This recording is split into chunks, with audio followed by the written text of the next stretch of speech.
Dan singkat cerita akhirnya mereka sampailah keluar rumah sampai di parkiran dalam keadaan mual, pusing, serta rasa takut yang terus menghantui seolah-olah mereka tetap diikuti oleh sosok pocong Sumi.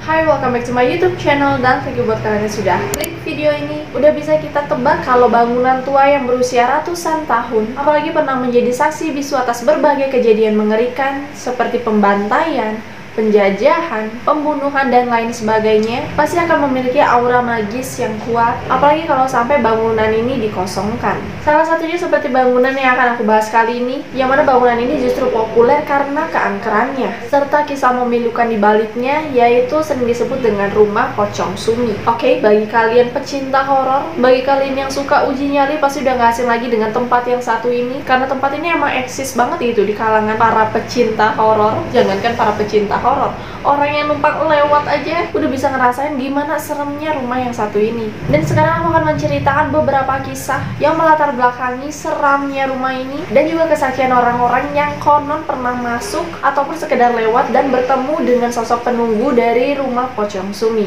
So let's get started.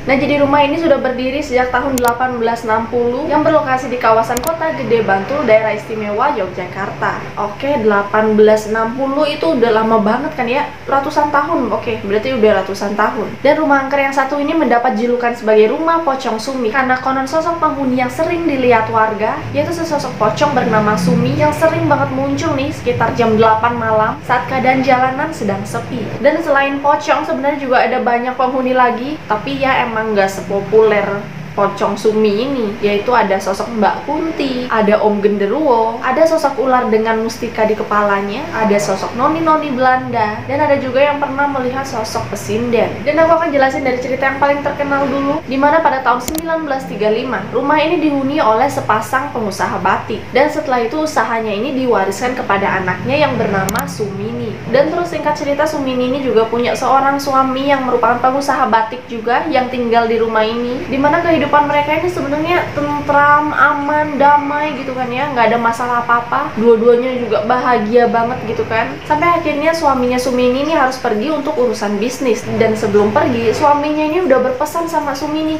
kamu karena sendirian di rumah ya, jangan pernah bukain pintu untuk siapapun, apalagi untuk orang-orang yang nggak dikenal gitu kan. Dan habis itu pergilah ini suaminya, berangkat dia, dan ternyata rumah gede ini, rumah mewah ini, rumahnya si Sumini ini udah jadi incaran para perampok, dimana ada 3 orang yang melancarkan aksinya pada malam hari. Mereka datang nih malam-malam gedor-gedor rumah nggak santai, dimana mereka ini berbohong membawa pesan kalau suaminya Sumini ini mengalami kecelakaan. Dan Sumini yang awalnya enggan membukakan pintu untuk siapapun ini jadi panik gitu kan lah. Aduh, ya gimana nggak panik, suaminya sendiri dibilang kecelakaan, ya panik lah, masa enggak. Dan karena shock juga kan, nggak bisa mikir, nggak bisa berpikir jernih, akhirnya dibukakanlah pintu si 3 orang ini oleh Sumini. Dan begitu masuk, 3 orang ini pun langsung menjarah harta benda yang ada di rumah ini. Dan gak cuma itu aja, si Sumini ini juga menjadi korban dari kebejatan 3 perampok ini dan langsung dibunuh dengan cara dicekik.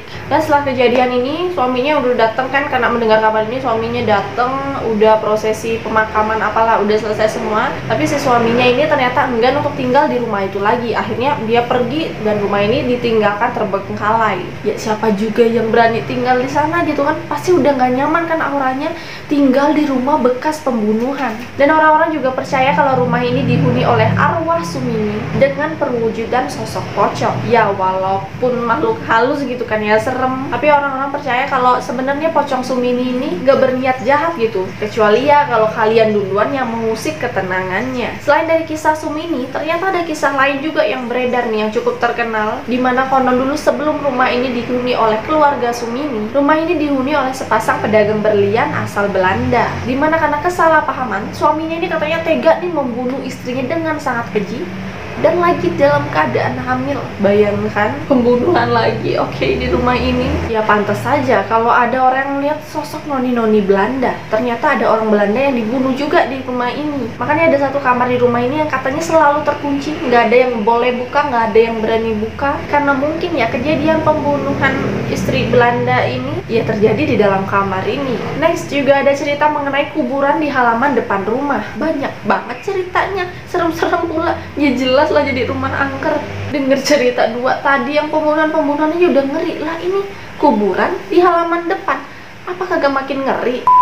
Jadi menurut kesaksian seorang indigo yang pernah masuk ke dalam rumah Pocong Sumi, mengatakan kalau sebenarnya kuburan ini bukan kuburan dari Sumini ataupun kuburan dari noni-noni Belanda tadi, melainkan sosok Simbo. Nah, Simbo ini siapa? Nah, jadi katanya Simbo yang dibilang ini sayang banget sama orang-orang Belanda, sampai akhirnya tentara Jepang datang dan menyerang Belanda dengan sangat brutal. Dan akhirnya Simbo ini pun juga ikut menyerahkan diri gitu kan, tanpa basa-basi. Dia menyerahkan diri, ya udah langsung dihabisin sama tentara Jepang. Dan jasad dari Simbo ini konon baru ditemukan beberapa hari setelah kejadian di kamar mandi paling belakang tuh dari rumah ini. Ya jasadnya itu mau diapain juga ya pasti dikubur kan lah, dan mungkin kayak zaman dulu biar cepet aja gitu ya, biar nggak pakai ribet, ya dikuburnya di halaman depan rumah sini. Dan walaupun dari sekian kisah yang mengerikan gimana eksisnya keangkeran dari rumah ini, tapi rumah ini menjadi salah satu bangunan cagar budaya yang dijaga oleh seorang ahli kunci. Dan ternyata banyak juga loh orang-orang yang datang untuk berfoto-foto, ada juga yang datang buat uji nyali, tapi mereka ini tetap harus mengikuti peraturan, harus sopan, biar nggak ada barang-barang bersejarah di dalam rumah ini yang rusak ataupun mendapatkan serangan gaib. Dan kesaksian dari beberapa orang yang pernah coba-coba uji nyali ke rumah ini ya pada malam hari, katanya dari luar aja aura mistisnya ini udah kerasa. Jangankan masuk, dari luar aja udah kerasa. Bahkan ada yang pernah melihat keranda terbang, terus udara yang tadinya dingin nih menjadi pengap,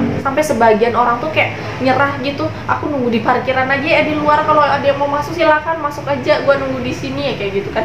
Karena udah kayak nggak enak aja gitu auranya. Dan beberapa orang lainnya nih masih tetap melanjutkan perjalanan. Dia masuk nih dan menyusuri rumah angker ini melalui gang di sebelah rumah. Jadi nggak yang masuk ke kayak masuk ke ruang tamu itu, enggak. Jadi kayak di sebelahnya ini ada gang kecil. Nah, mereka menyusuri rumah melalui gang kecil inilah. Dan mulailah ini serangan-serangan mistis, bukan serangan siapa, kayak hal-hal mistisnya nih mulailah nih muncul. Ada yang tiba-tiba dengar suara lonceng, tapi yang nantinya tiba-tiba hilang, tiba-tiba muncul lagi suaranya, tiba-tiba hilang, tiba-tiba muncul, gitu aja terus. Dan suara lonceng ini juga diiringi dengan bau busuk yang sangat menyengat, yang entah munculnya dari mana. Tapi mereka nggak berhenti sampai situ. Walaupun udah ada suara lonceng, ada bau busuk, mereka tetap menyusuri gang sampai akhirnya mereka melihat satu jendela nih yang terbuka, yang mereka percaya kalau jendela itu adalah jendela dari kamar Pocong Sumi. Bukannya mereka kabur, mereka malah semakin menjadi-jadi. Mereka malah mendekati jendela itu karena saking penasarannya. Bahkan sampai bisa dibilang kalau jarak mereka sama jendela ini deket banget, sekitar 2 meter. Jadi mereka tengok-tengok gitu kan di jendela, ruangan itu ada apa sih? Kayak gimana sih ruangan itu? Kamarnya ada apa? Ternyata nggak ada apa-apa. Sampai akhirnya mereka semakin penasaran, mendekat, lihat terus, dan jeng-jeng akhirnya muncullah itu sosok Pocong Sumi. Dan mereka pun langsung lari terbirit-birit, ngeyel sih, disuruh udah ada tanda-tanda bukannya balik gitu kan, malah lanjut. Pokoknya mereka lari sekencang-kencangnya, nggak ada yang berani noleh ke belakang. Mereka teriak-teriak gitu kan. Dan teman-teman yang nunggu di parkiran juga panik nih karena mereka dengar teriakan tapi orangnya mana, nggak muncul-muncul. Dan singkat cerita akhirnya mereka sampailah keluar rumah, sampai di parkiran dalam keadaan mual, pusing, serta rasa takut yang terus menghantui, seolah-olah mereka tetap diikuti oleh sosok Pocong Sumi. So guys, itu dia sekilas mengenai kisah dari rumah Pocong Sumi, rumah angker di Yogyakarta, dan juga kesaksian dari orang-orang yang pernah masuk, pernah uji nyali ke dalam rumah ini, dan menceritakan bagaimana pengalaman mereka, dan juga suasana seram di rumah ini. Dan gimana nih menurut kalian? Apa ada dari kalian yang udah pernah berkunjung ke rumah Pocong Sumi ini? Atau ada dari kalian yang udah pernah uji nyali? Atau kalian mempunyai versi lain dari kisah yang melatar belakangi angkernya rumah ini? Kalian bisa banget komen di bawah. Sorry juga kalau misalnya aku ada kekeliruan. Dan sekian dulu video kali ini. Jangan lupa untuk subscribe, like, share, komen, dan juga aktifkan lonceng kalian agar kalian tidak ketinggalan video-video terbaru dari aku. And see you on the next video. Bye!